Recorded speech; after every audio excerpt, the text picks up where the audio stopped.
जहां पर आज सबसे ज्यादा गिरावट वायदा के सबसे ज्यादा कमजोर स्टॉक्स की लिस्ट में पहले नंबर पर हैं।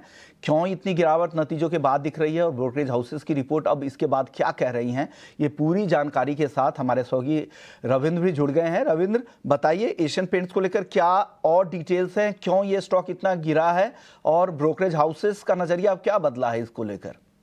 जी बिल्कुल, यहाँ पे आज एशियन पेंट में काफ़ी यहाँ पे गिरावट देखने को मिले थे। यहाँ पर कल ड्यूरिंग मार्केट आज कंपनी ने अपने क्वार्टरली रिजल्ट अनाउंस किए थे और कल भी स्टॉक्स में जो है काफ़ी यहाँ पे गिरावट देखने को मिली। इंटरडे बेसिस में 4.5 से 5% के आसपास की यहाँ पे कल गिरावट देखने को मिली थी मार्केट आज में, और आज भी इसमें यहाँ पे गिरावट देखने को मिल रही है। यहाँ पर कल कंपनी ने जो रिजल्ट अनाउंस किए थे वो इनलाइन है विद स्ट्रीट एस्टिमेट। यहाँ पर जो रेवेन्यू है इस क्वार्टर में उसमें 3.7% की यहाँ पे ग्रोथ देखने को मिली है ईयर ऑन ईयर बेसिस। और हालांकि ये जो रेवेन्यू है वो इनलाइन है विद स्ट्रीट एस्टिमेट, और प्रॉफिट में भी यहाँ पे इम्पैक्ट देखने को मिला। कंपनी का इस क्वार्टर में प्रॉफिट जो है 11.5% के यहाँ पे डिक्लाइन देखने को मिल रही है। यहाँ पर कंपनी का जो पैट इम्पैक्ट है वो लेबर कोड की वजह से, यहाँ पर लेबर कोड का जो इम्पैक्ट है वो अप्रॉक्सीमेटली 64 करोड़ का है। वहीं इसी के साथ साथ कंपनी ने जो है एक इम्पेयरमेंट लॉस भी रिपोर्ट किया है 94 करोड़ का।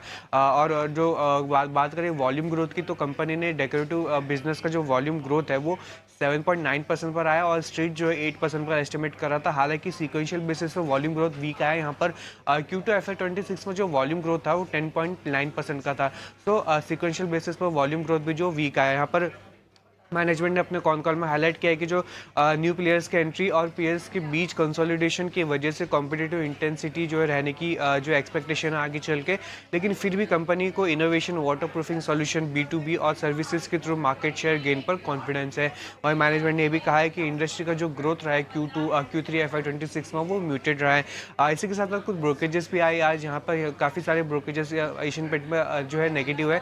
यहाँ पर मोतीलाल ने अपनी रिपोर्ट निकाली है एशियन पेंट पर, जहाँ पे उन्होंने न्यूट्रल रेटिंग को मेंटेन रखा है और टारगेट प्राइस जो है 2950 का रखा है, जो उनका पहला टारगेट प्राइस था 3000 का। और उन्होंने EPF एस्टिमेट जो है 1 से 3% तक घटाया FY26 और FY28 के लिए।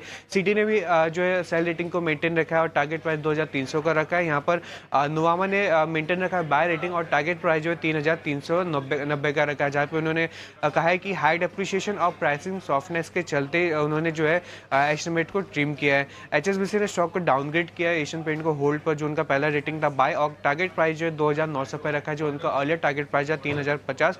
UBS ने जो है मेंटेन रखा है न्यूट्रल रेटिंग और टारगेट प्राइस जो है 3200 से घटाकर जो है 2900 पर रखा। वहीं CLS ने भी टारगेट प्राइस में यहाँ पे कट किया है। यहाँ पे उन्होंने अपनी रेटिंग को तो मेंटेन रखा है, रिड्यूस रेटिंग, और लेकिन उन्होंने टारगेट प्राइस जो है 1967 से घटाकर जो है 1875 पर रखा है। So overall inline set of number के चलते और नेगेटिव ब्रोकरेजेस के चलते यहाँ पे स्टॉक्स में आज काफ़ी यहाँ पे गिरावट देखने को मिल रही है। ऑलराइट, तो चलिए एशियन पेंट्स यहाँ पर नतीजों में क्या कुछ निराशाजनक रहा और साथ ही ब्रोकरेजेस ने किस तरीके से डाउनग्रेड किया, ये सब कुछ हमें समझाया रविंदर ने। बहुत बहुत शुक्रिया आपका।